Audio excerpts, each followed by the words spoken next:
Hello dear student, this is your Professor Lázaro Pino and I am speaking today about buffer solutions.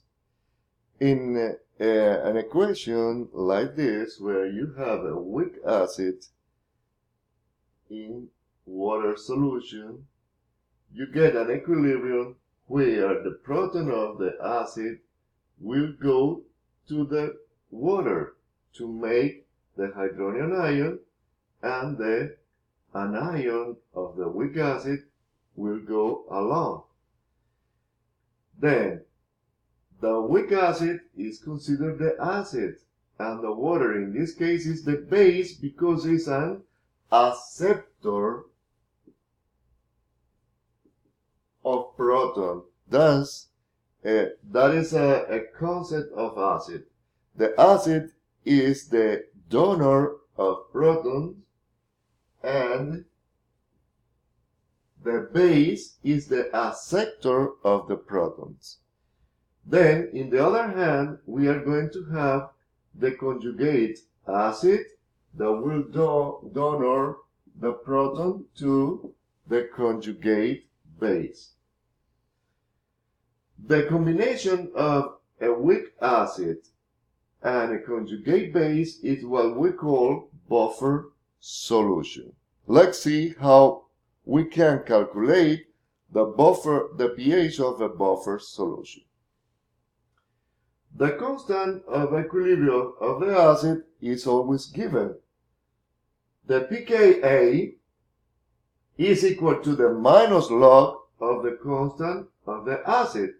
So, if the constant of the acid is 9 times 10 to the 5, the pKa will be minus log of that number.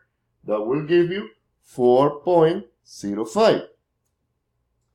The pH of the buffer solution will be then equal to the pKa plus the log of the division of the concentration of the conjugate base divided by the concentration of the weak acid.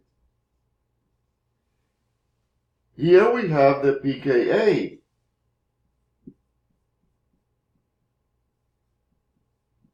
And here we have the log of the concentration of the conjugate base is in this case 10 to minus 5 molar. 10 to minus 5 molar divided by the concentration of the weak acid, that in this case is 10 to minus 6.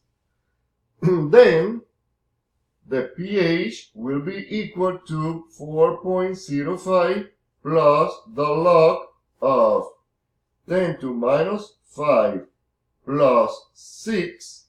It will give you minus log of 10. The log of 10 is, in this case, the unit. Then the pH will coincide with 5.01. As the pH is lower than 7, you say that this buffer solution, that is the combination of a weak acid with the conjugate base, is acidic. Well, this equation that we are using here is known as a Hessenball equation. That's all for today.